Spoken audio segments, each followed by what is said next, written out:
everybody. I'm Matt Valley. Welcome to episode number 127 of the Rock and Roll Research Podcast, where we share the super cool backstories and side gigs of the research and insights pros that you trust. Well, speaking of interesting backstories, our guest Mary Hunter here, let me set the stage. Okay. Mary Hunter, early 2000s. What she's doing, she's working at the Museum of Contemporary Art in San Diego. She's put into use her extensive knowledge of the art world and Central American and South American culture and her fluency in the Spanish language. And she's working on these outreach programs to reach more Hispanic visitors. So that's one day. Then the next day, she's a market researcher for Kantar. So how does that work? Well, very interesting indeed. So while at Kantar, she ended up spending a good chunk of time working on Procter and Gamble, so creme de la creme of the research world. She was also helping to pioneer some of the acculturation models that we have used over the years in market research. So after that, she spent some time at GFK, where she and I worked together. This time I was working on P&G as a global key account manager, but we got to be good friends. And here we are, we're still in touch, which is really cool. And today, Mary is leading her own consultancy called Data Larks, with an emphasis on diversity, equity, and inclusion, which follows on the heels of a 7+ year stint at a company called the Kaleidoscope Group, which is a DEI consultancy. And Mary, in particular, helped set up their analytics and their measurement practice, where she also worked alongside somebody named Rachel Bagale. And if that name is familiar, she was a recent guest on the podcast. Very cool punk rocker, somebody very cool. But of course, that is another story in another episode. We've got to dig into the story about Mary. So welcome to the podcast, Mary. Thank you, Matt. And a quick shout out to Dr. Rachel Baglai. I always love saying hi to her. Yeah, me too. Hey, Rachel. I hope you're listening in. Okay, so before we get started, if you've seen the podcast recently, you know that I am sponsoring this really good product called Magic Mind, if you can see it. Nice productivity shot. Helps me out here. It's got lots of cool natural ingredients. I really like it. It works well. Perhaps it'll work well for you. If you're interested in checking this out, go to magicmind.com/rock and roll and use code rock and roll 20 for a nice discount for a first time single use or a subscription. I'm going to go down the hatch with this, Mary, and then we'll get started. Sound good? Sounds good. Down the hatch. All right, salute. Cheers. All right, cool. Okay, let's get started. So, I usually start by, getting into the research side first. How'd you get into research, that sort of thing. But you've got this really super interesting transition, Mary. So why don't you take us way back to your education and experience in art and how you got to this museum in San Diego? Sure. Thanks, Matt. And thank you so much for having me on here. I love getting to talk about this.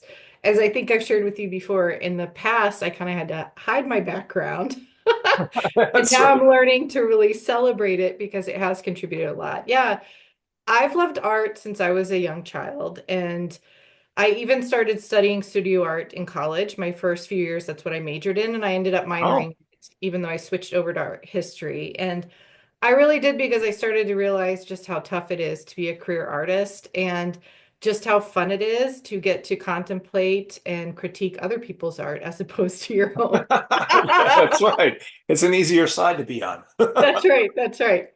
And I really started to love museums. I had from childhood too, I was always wanting to go to our local art museum. It was a quiet, safe place to reflect. And I know that sounds strange, but as a child, I loved to reflect and think about, what did this all mean and such. And I started realizing it's an entire field of study and that museums really for over a century were designed as sort of temples and places for us to reflect upon our world and how like the art on the walls really reflects the world around us. So I ended up getting my master's in arts administration from NYU. And that is basically like a fancy way of saying like learning how to run art museums. And it's a Right. mix of MBA coursework and coursework that is specific to nonprofit management in the US, basically. Hmm. And loved it. Loved like the insider part of New York. I've shared a couple fun stories too of getting to bop around New York and get into some of the subfloors and interesting parties at some of the museums there I too. bet. Yeah, it was amazing, and I loved getting to be a part of basically fundraising and putting, getting the money that we needed to put the art on the walls and throw all those great parties and reach out to the community and do all that. But like so many of us, once I got out into the world and was practicing it, I think I started realizing it wasn't quite as glamorous as I had thought. Yeah. And it wasn't really as much about the community as it was the donors themselves. And it just became, like it started to sour for me, basically. So I started looking around because there was, believe it or not, a segmentation that some grant paid for local museums in San Diego. And that renewed my interest in market research, which I'd had some in my coursework at my master's program that kind of touched upon methods. But I Sure. thought it was really cool. It's as simple as that. The lady at the art museum thought it was really cool. And I started looking around for jobs and found that there was an open position at TNS, which yes, now, became Kantar through so many different mergers and acquisitions. And they had a role open in their multicultural division. And as you Okay. mentioned, I happen to speak Spanish fluently. I lived in Latin America, studied abroad, went back and worked in between my undergrad and graduate degree. I spent a couple years working there too. And I convinced them to hire me. It was not the easiest thing I've ever done because I had absolutely like no relevant experience. And, the only connection I really had was with culture and language, but they Yeah. took me on and the rest is history. Yeah, that's fascinating. Well, I guess, that's the kind of position that straddles two areas of expertise. And for my money, that sounds like a better way to go. Somebody who really has the multicultural experience, and is maybe a little bit, less developed on the research side than to go the other way, which is what a lot of companies were doing back then. It's like, oh, we need this role. Let's just slot somebody over here. They'll figure the multicultural stuff out, and it's not that simple. Yeah. No, I couldn't agree more from having lived it too.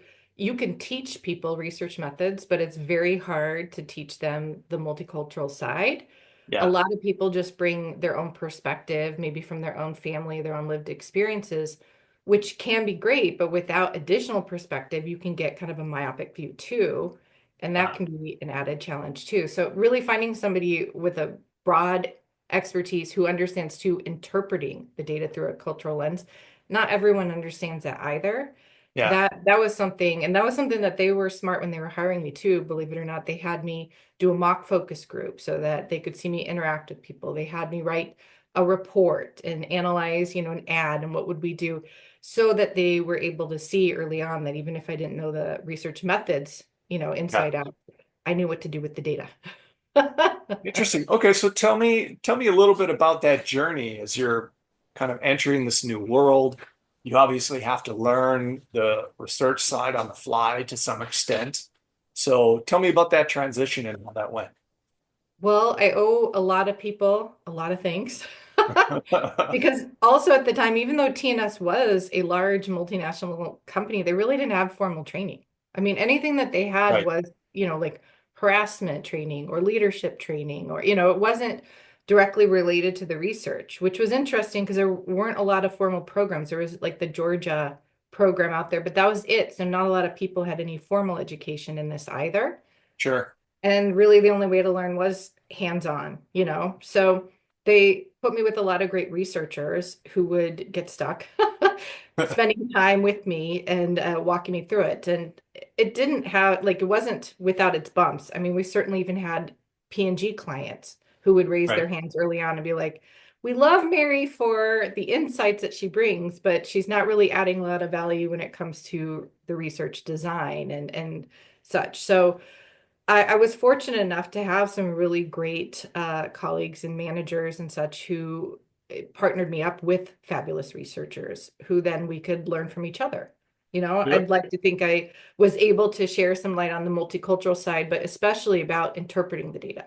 Because I think bringing my art side to this, I really love to contemplate what does it mean, you know, Sure. and think through the context, like, the lens of like why are we getting to, 68% here? What's driving that? What might be behind that? And looking outside and gathering business context and whatever I could and bringing that to the conversation, which for a lot of the researchers was the first time they'd ever thought about the data set outside of the data set itself. Right. Yeah. Absolutely true. I never really thought about that connection before. Just thinking about going to a museum, when I was younger, I would just speed through it, look for Yeah. something cool, right? But later on, I realized, no, it's all about the context. And that really helps you understand why a piece might be meaningful, etc. And you can't get that real depth of understanding without the context. Yeah. And so now I see why perhaps a background in art can translate pretty well here and help you draw a lot of those connections. Yeah. I think from early on, and this might be something that's just instilled in me, but I love finding patterns, right? Right. But I Yeah. don't like just finding patterns like some analysts do. I love thinking about why that pattern is there. How did it get there? What drove it there? You know what I mean? And thinking that through. And that definitely started with art because when I was younger too, I went to art museums looking for pictures that I thought were beautiful. I mean, everybody Right. starts there, right? Yeah. And then the more I got into it, the more I realized that there was so much about how that painting got up on the wall. And that helped me appreciate maybe even works of art that I didn't like, that I didn't find aesthetically pleasing. I could still find the value in there. Yeah. And then it started morphing to thinking about the building that it was housed in. How did it get there? What was its purpose? And why do I feel so safe here? And so, why is it that I can think so straight in this environment when I cannot in other ones too? And a lot of that was again on purpose, designed for, in the same way a church is designed for us to reflect and to worship. Again, museums were secular temples for a long time too. They were created an environment that helps you think that through. And that's definitely how I started to approach data too, is thinking through how did it get here? What does it mean? And all the beauty and starting to really enjoy that, kind of getting into the zone Yeah. of looking through the data. Yeah. No, it's kind of interesting. So just thinking back about working with you at GFK, one thing that I really liked and appreciated about working with you is if something wasn't right, you did not hesitate to call it out, right? And so it almost feels like, you take this particular expertise, you put it in a new context in a research world, and you had as much to teach the researchers as you had to learn, is kind of what it felt like to me. Yeah. And I think some people appreciated it and others did not back then. And I think even myself, I was not as self-aware to understand that part of the reason why I felt so bold as to kind of question the status quo is I was an outsider. Yeah, I did not come in through the regular doors, and I did have to prove myself day in and day out at pretty much every role, because I would arrive and everyone's like, "Who are you and why are you here?" And so you had a lot to prove, but for that reason too, I think I felt pretty safe pushing the status quo because I sure. didn't come with it. Anything with me was going to be outside of the norm. Yeah. Yeah, and you decided to stick with it and stick around, right? So you've built a great career here, and even now you're in an adjacent space, like more consulting.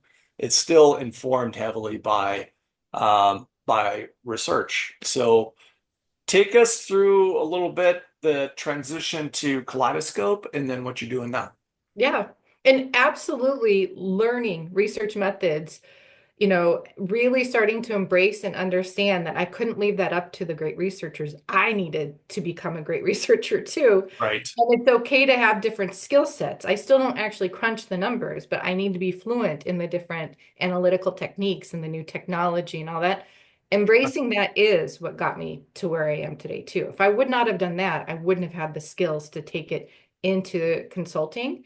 And Hmm. then, yes, diversity, equity, inclusion. It was a little bit of happenstance that I ended up falling into DEI. But when I did, I saw early on at the consultancy that they did not have a formal approach to research and analytics there. And I think part of it is because DEI really was for a long time about like learning and education. So it was mostly training courses, right? That's Sure. mostly what people went to. But as it was evolving and as the workforce was evolving, more and more executives were turning to HR and saying, well, if I'm going to give you all this funding, I want some data to go with it. And they Yeah. were in turn turning to their suppliers and saying, give me some data on this. Yeah. And only a couple even had a DEI survey, right? There was just not a lot out there. And then suddenly there was, right? And as I'm showing them these trends and we're talking about it, they finally said, okay, let's do it. So I founded a practice area there.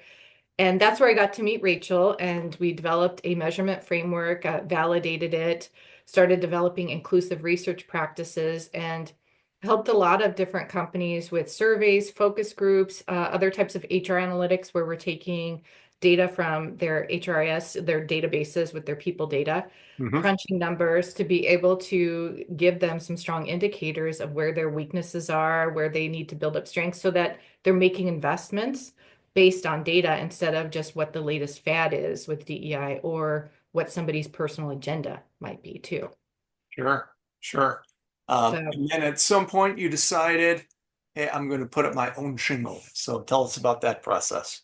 I did, and I do not actually like sell anything that is directly related to what I was doing because that is DEI consulting is obviously for focused on the employee. So any of the research that you're doing is among employees too. But as I mentioned along the way, we started developing inclusive research practices. So Got it. whether this was how we were gathering the data or how we were designing a research instrument or a focus group guide, or on the back end with analytics, we started to get very intentional about some approaches to ensure that we were including different voices and not accidentally, especially with quantitative, you're looking for trends and sometimes any outliers kind of get thrown out.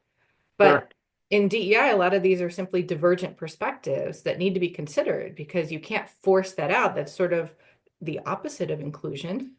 Right. So, but we cannot make 5,000 decisions for 5,000 different groups, right? So, how do we take divergent perspectives into account, but make some broad decisions at an organizational level too? So, we started working on techniques there. And I started making the connection in my mind like, this is getting us better results. And not Yeah. only do I feel more confident in these results, I really feel like now I'm providing the right picture, but I'm seeing it when I'm up in front of the clients. And part of that too was I got near obsessive with data storytelling techniques too. I started reading everything, listening to anything I could, getting into that because I felt a very strong pressure to ensure that we were changing hearts and minds with this data too. As you know, like Right. just because you have truth in your data doesn't mean that somebody's actually going to act on it, right? Right. And it was one thing when it was laundry detergent, and it was a whole nother thing when it was people like me and their jobs. And like we spend so much time at work, and I felt very much like we needed to learn new techniques to ensure that we get people to action at the end. And that's where I started thinking, I think we could take this and help a lot of different organizations because inclusive research practices are absolutely applicable in the insights industry. And a lot of the data storytelling that I do with report writing or coaching, whatever is needed, also applies to. I spend a lot of time with my approach on, as we've talked about, context on Hmm. understanding the business and really honing in on the decision maker as the protagonist and really walking through the journey to get them to understand their own misbeliefs, meaning they've been walking around with these ideas that are wrong. Now we're showing them data that says otherwise. How do we get them to do this internal journey where they're finally able to be like, okay, whoops, I've gotten, I was wrong. Now we're thinking this. Now let's go act on it. And Sure. so that's why I decided to leave and start helping as many organizations as I could in their own journeys with this. Yeah, yeah, that's great to hear. It's great to hear. And I understand you spoke recently at the Insights Association. I think, was that about storytelling? That was about the inclusive research practices, Ah, and I'm okay, yeah, right. actually going to be at their idea forum coming up December 3rd and 4th too. I'll also be speaking there on bringing some of these to life and some of the practices that I've seen that have the greatest impact. Yeah, wonderful, wonderful, cool stuff. All right, so you started as an outsider. You've had a chance to kind of become an insider at some point, right? It's true. Yeah. Now you're part of the machine. No, That's what we rage against, Matt. Come no. on. That's right. We rage against the machine, indeed. Yes, a little bit of rock and roll. It is a rock and roll research podcast after all, right? Cool. Okay, so I'm interested in your thoughts as you've kind of gone through this journey, and now you're looking out ahead at the future of research, how it might evolve, what might be next. A lot of people say AI, this or whatever. Interested in your perspective. What are you seeing? Well, I mean, obviously it includes AI. Sure. We're insiders now, so we get it. I mean, it's always going to involve tech, and AI is the most recent tech that is changing the way that we're doing things. I mean, Sure. there's no way around it. And we're going to need other tech to enable us too, because, consumers are changing and so are our clients, like everyone who's buying the research and buying the analytics, their needs are changing too. So I get that. But in my corner of the world, the way I see the future is you need that and you need the human side because all the data that we have and all the tech that we have now to help us process it so much more efficiently still isn't getting us to clients who take action, right? Mhm. And we all know the inevitable is that if nobody's acting on any of these insights, eventually you get rid of them because they're not valuable anymore. And so for me, the future is about operating more inclusively. I do believe this resonates with clients who have their doubts about the validity or, how trustworthy our data is because of how our practices are getting more and more outdated. And we're not with sampling, but other ways, not really including the consumer voice the way we could. Sure. And data storytelling too. I really think that's another where we have to get so much stronger with the way we communicate, and tech can only help us so much, but tech cannot provide the nuance and the context and the human touch that's needed to truly change somebody's mind. Yeah, for sure. I kind of feel like the the long-standing dogmas, particularly of like quantitative research, are under pressure, right? Yeah, Um, I worked in user experience for a couple of years, and that's where I saw a couple of it. Like the idea of design sprints and small sample sizes. Just kind of blows the mind of like 30-year market researcher. Who's thinking about confidence intervals, et cetera. Um, but another trend that was interesting that's related to DEI is we did have clients there that started to talk about inclusive samples versus representative samples. And the idea was, hey, we're not always trying to measure the average. We want the outliers, as you said. We want to develop uh, products in this case or experiences that work for everybody. And that's different than, hey, this works for 60% of people, so this is your best way forward. yeah. And then, of course, the last thing is the most recent election with polling. Um, so there's a lot of pressure on the kind of old school dogmas of insights. There is, but I do think we need to be strategic because I have seen a lot of efforts to be more inclusive that seem like every year you're focusing on a different demographic group, right? And so if you're deciding like we don't need to be representative, we need to be inclusive of who, right? But Right, there's so right. many different dimensions to all of our identities out there.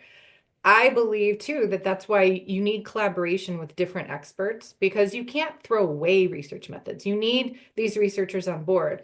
They're going to need to flex while you work with other experts to figure out what's going to most impact the brand because that's what you're there for, right? You're there to help them, increase share, not lose more share. I mean, there's always a business purpose there too.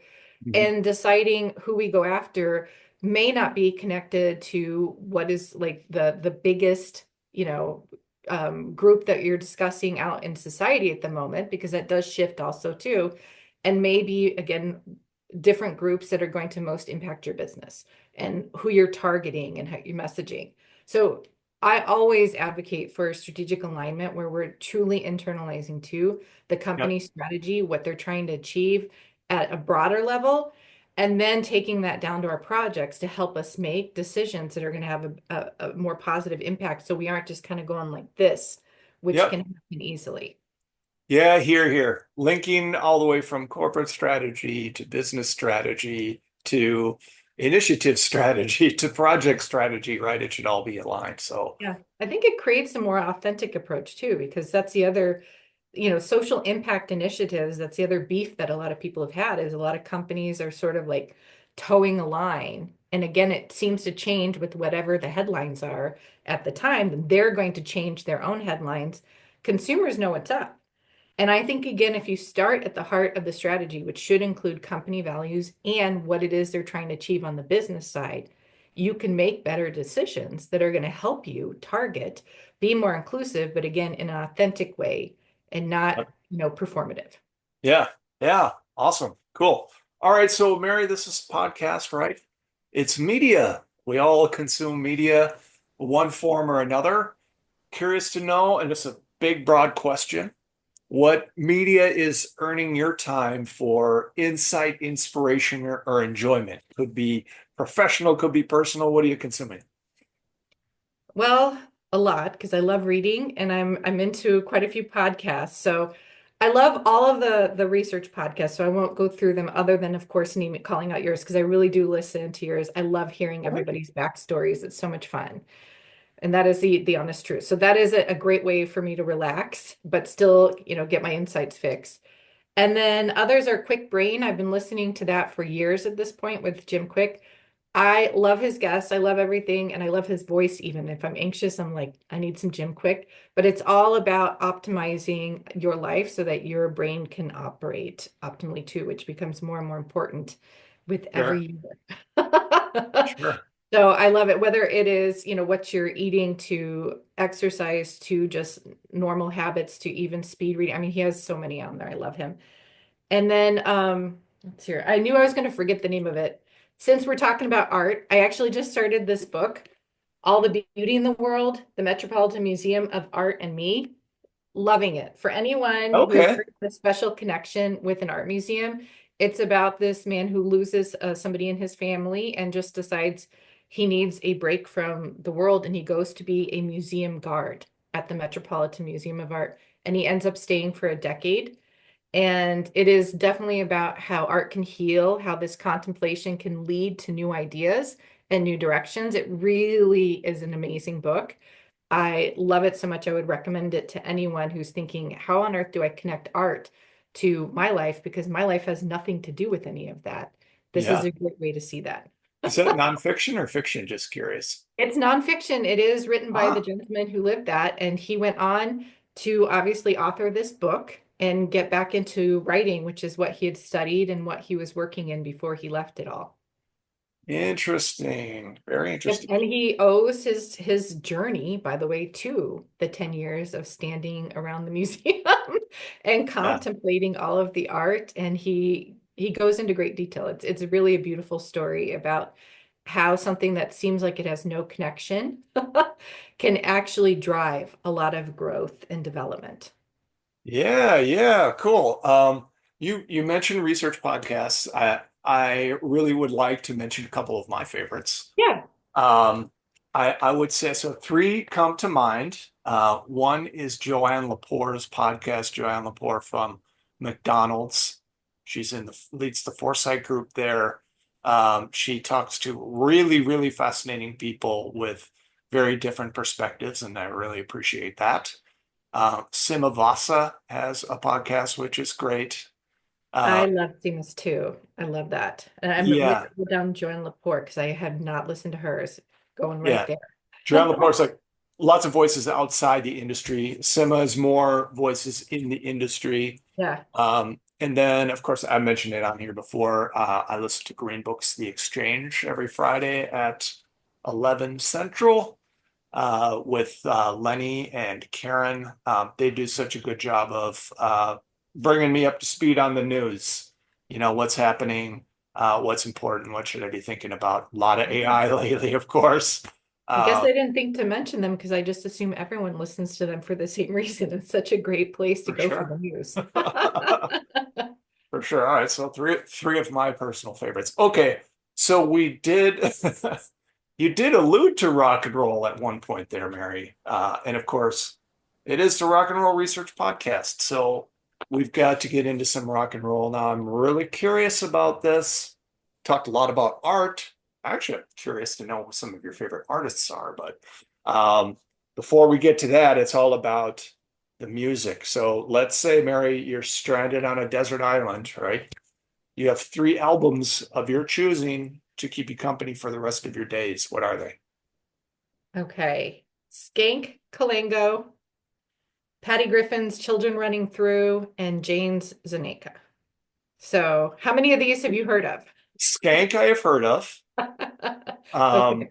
and that's the only one. So tell me a little bit about these records. I know. I always have. I mean, again, when you talk to somebody with a background in art, you're going to get independent and at least some folk music in there too. So Skank is a Brazilian group. They're ska. They were Yep. huge in the 90s. I think they're still around, but I'll be honest, because I'm a 90s girl, I pretty much listened to all their stuff from the 90s over and over, especially Kalango. Love that. Very high energy, which I assume I need if I'm stuck on a desert island. So For sure, for sure. Ska is a very good choice for a desert island, I think. yeah, I think so. And then Patty Griffin is a singer-songwriter, folk music. I absolutely love her lyrics and I love her kind of haunting voice. It's, definitely very soothing and it's something that I listen to a lot when I'm analyzing data. So, Ah, very yeah, nice. it's a little bit maybe of an obsession of mine, anything hers, but that's my favorite album of hers of all time. There's some great songs on there. They're beautiful.